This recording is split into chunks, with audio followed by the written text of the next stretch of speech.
एक नाम आपके लिए बहुत बहुत मंगल करेगा, एक नाम भी मंगल करेगा। भजन हो रहा है तो ठीक है, नहीं हो रहा है तो हमारे अंदर ये बात तो है कि मैं श्री जी का हूं। पतन तो तुम्हारा होने नहीं देंगे, चाहे तुम गाली दो, चाहे लाख कोस दूर जाओ। इतने बड़े हाथ है अजान बाहु भगवान की कि पतन तो तुम्हारा होने नहीं देंगे।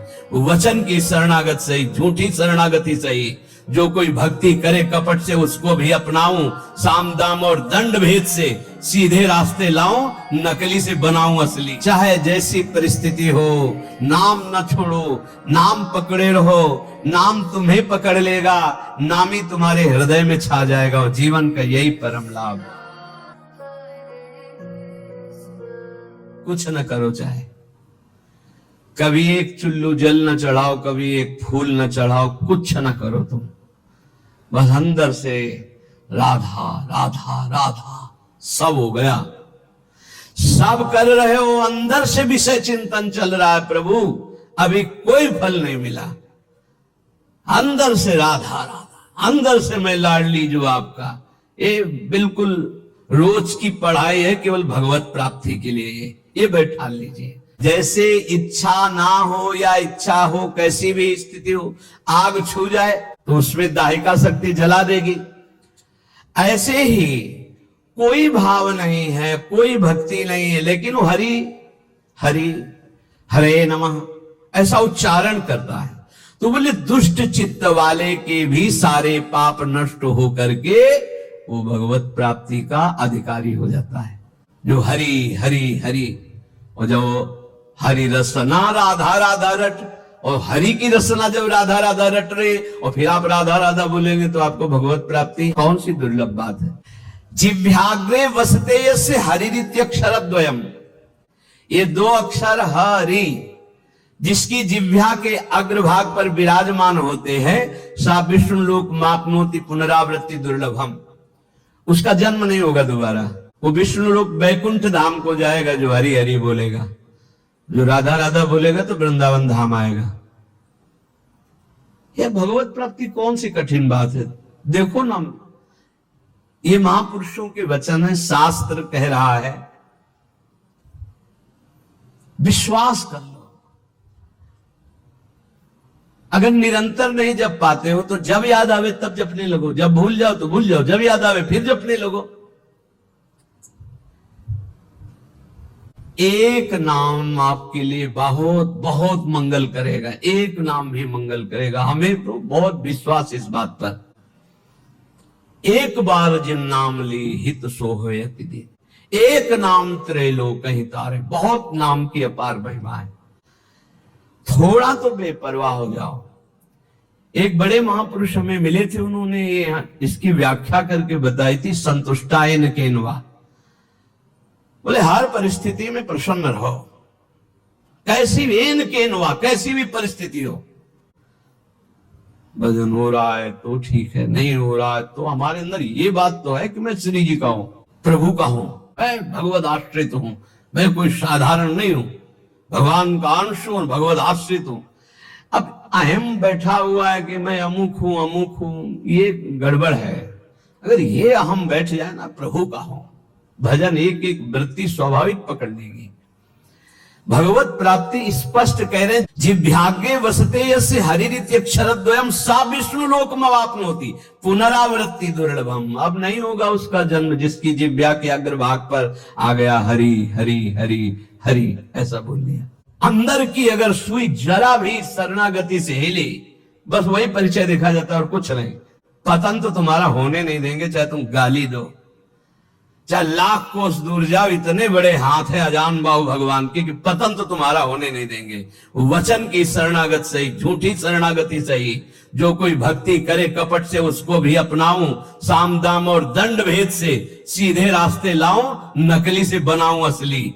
यही तो मेरे मन में ठनी भगत मेरे मुकुटमणि। पर जो स्वाद आना था उसमें समय लग जाएगा, स्वाद पूर्वक। यहां कह रहे कि अपने गुरुजनों के द्वारा दिया हुआ दंड वांछनीय है, चाह करना चाहिए कि सदगुरु हमें कभी माफ ना करे, हमें सदैव दंड दे। जो दंड विधान हमें भगवत साक्षात्कार का पक्का पक्का अगस्त जी ने सुतीक्ष्ण जी को जाओ, तो सियाराम जी के साथ आए थे गुरुदेव के पास। इसलिए अपने गुरुजनों के द्वारा दिया हुआ जो दंड विधान है उसे आदर के साथ स्वीकार करना चाहिए, क्योंकि वो हमें अहंकार से दूर करके ज्ञान नेत्र प्रदान करने वाला दंड विधान बनता है। गुरुजनों के द्वारा दिया हुआ दंड विधान ये अमृत के समान सम। एक दिन पद दोहा गा रहे थे हरिराम व्यास जी की, तो उसमें था कि लोक की बड़ाई कुकर की सिबान और बैर प्यार किए मुख चाटी है, बैर किए तनहानी, और रसिकों की गारी भली, दोनों में था कि अगर संसारी आदमी बड़ाई करे तो उसे अच्छा मत समझना, और अगर गुरुजन रसिक जन कड़ुए वचन बोल के डांट दे तो नाच पड़ना जरूर परम मंगल हो गया। यदि नाम जप करना है निरंतर तो झूठ बोलना छोड़ दो। झूठ बोलने वाले की जबान पे नाम जप निरंतरता में नहीं आता। पकड़ो, मृषावादम परिहरेत, झूठा बोलना बंद करो। माला है, नाम जप कर रहे हो, सत्य बोलो। झूठ बोलने से क्या लाभ मिलेगा? भगवान नाम में चल रहे हो, भगवत मार्ग में चल रहे हो, अब झूठ बुलवाता है मोबाइल, बहुत झूठ बुलवाता है। वृंदावन में है, अपने घर में, कहाँ हो? इस समय तो आगरे में, आज तो नहीं मिल सकते, फिर आगे बताएंगे आपको। अब क्या जाता है, झूठ बोल दिए। अरे भैया बेमतलब झूठ बोल रहे हो, नहीं असत्य संपादक पुंजा। और बता दें, झूठा मुंह मत रखना यदि निरंतर नाम जप करना। चरणामृत पीने से झूठा नहीं होता, भगवत प्रसाद का किनका लेने से झूठा नहीं माना जाता। शेष कुछ भी झूठा मत रखना। कह रहे यदि कोई पापी आदमी तुम्हारे साथ कोई भी गलत बर्ताव, तो हमारा कर्तव्य है कि हम भगवान से प्रार्थना करें, हे प्रभु इसकी बुद्धि शुद्ध कर दो। नाथ यदि इसकी बुद्धि शुद्ध हो जाए तो ये भी महात्मा हो जाएगा, प्रभु इसको दंड मत देना, ये बहुत भूल में है, इसकी भूल को मिटा दो हे नाथ, हम आपसे प्रार्थना करते हैं।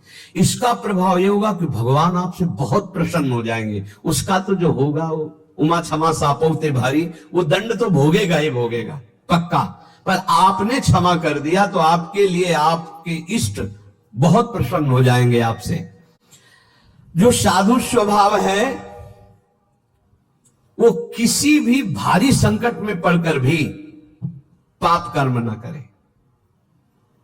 जैसे एक प्रसंग आता है संकट का, सदन जी का, बड़े महाभागवत थे। ये भगवान श्री जगन्नाथ जी के दर्शन करने जा रहे थे, महान अनुराग रस में डूबे हुए, दो चार घरों से भिक्षा ले लेते हो पाते हुए। फिर तो संध्या समय था, एक घर में भजन करने से एक मुख में विशेष आकर्षण होता है, भागवती का आकर्षण होता है, जो एक आत्म सुख प्रदान करता है। लेकिन जो विषयी जन होते हैं उनके लिए वो आकर्षण काम में भी बदल सकता है।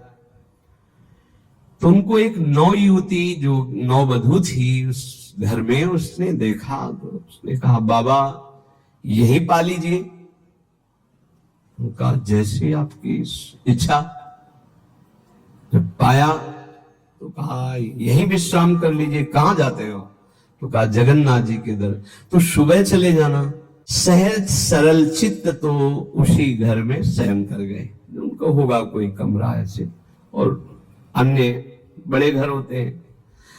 रात्रि जब हुई तो उनकी वही नववधू आई, उसके पति थे, अभी नववधू हुई थी। उसने काम वेदना से पीड़ित होकर याचना की सदन से। सदन जी ने कहा कि तुम कैसी हो, तुम्हारे पति हैं फिर भी तुम ऐसी याचना करती हो। चली गई। उनको लगा कि शायद समझ आ गई हो, उसने जाके पति की हत्या कर दी। उसको लगा कि ये इसलिए बड़ा काम पापी स्वभाव का होता है। जब बुद्धि में बैठ जाता है कुछ भी पाप पूरे परिवार को मार सकता है। ऐसा है, बहुत ऐसी घटनाएं सुनने को मिलती है। वो आयुष ने कहा पति की हत्या कर दी। अब तो स्वतंत्र हो ना, अब तो भयरहित हो। तो उनका धूर्त कहें कि ये हमने कब कहा, ये महत अपराध करने वाली तू है। तो उसने कहा होश में अगर हल्ला मचा दिया तो जान से मार डाले जाओगे। तो उन्होंने विचार किया कि बात तो सत्य है। तो उनका धर्म में प्राण त्याग देना सही है, लेकिन अधर्माचरण करना सही नहीं। तो उनका देवी तू चाहे जो कुछ करना चाहे कर ले, पर मैं धर्म विरुद्ध आचरण नहीं करूंगा। उसने हल्ला मचा दिया, गांव के लोग एकत्रित हो गए। क्या ये साधु नहीं, ये ढोंगी है, इसको हमने बड़े सम्मान से भोजन पवाया और अपने घर में वास दिया। ये रात्रि में कुछ धर्म विरुद्ध आचरण करना चाहा था, मेरे पति ने विरोध किया तो पति का गला काट दिया। अब मेरे साथ मनमानी करना चाहता था तो मैंने आवाज लगा दी, आप लोग मेरी रक्षा कीजिए। बंदी बना लिए गए, राज दरबार में पेश किए गए। राजा ने पूछा क्या आप अपराध किया? एक बार उन्होंने कहा कि नहीं। तो उस स्त्री ने कहा झूठा है, ये दम्भी है, पाखंडी है, साधु नहीं है, वो महापुरुष थे। राजा ने पुनः पूछा तुमने अपराध किया? तो उनका ये जो देवी कह रही उसी के अनुसार मुझे दंड दिया जाए, क्योंकि भगवान की इच्छा, इसीलिए संविधान बना। तो दोनों हाथ यहां से काट लिए गए, हाथ कटवा लिया धर्म विरुद्ध आचरण। अब कुछ ऐसे लेप लगाए गए जिससे रक्त रुक गया। जगन्नाथ जी के दर्शन करने गए तो बहुत हंसे प्रभु से, क्योंकि वो सच्चे थे। उनका प्रभु आप जानते हैं, फिर भी ये लीला, अगर आज हाथ होते तो मैं हाथ जोड़कर आपको प्रणाम करता, पर स्वीकार करो आप हमारा। और जे ही ऐसे किया तो नवीन हाथ उनके प्रकट हो गए। सच्ची मानिए, कह रहे यहां कि किसी भी लोभ या किसी धर्म संकट में फंस करके भी पाप आचरण नहीं करना चाहिए। कभी कई तरह के ऐसे धर्म संकट भक्तों के जीवन में आते हैं, उस समय आप अपने आराध्य देव की निष्ठा में रहो। प्राण भी चले गए तो भगवान की प्राप्ति हो जाएगी, लेकिन धर्म भ्रष्ट हो गए तो क्या? पापाचरण से बचने की चेष्टा करो, निरंतर नाम जप करो, कोई व्यसन न करो, सहसा झूठ मत बोलो, तो तुम्हारे हृदय में निरंतर नाम की वृत्ति स्थायी आ जाएगी। नाम चलने लगा तो हम जीत गए। नाम सर्वोपरि, चाहे जैसी परिस्थिति हो, नाम न छोड़ो, नाम पकड़े रहो, नाम तुम्हें पकड़ लेगा।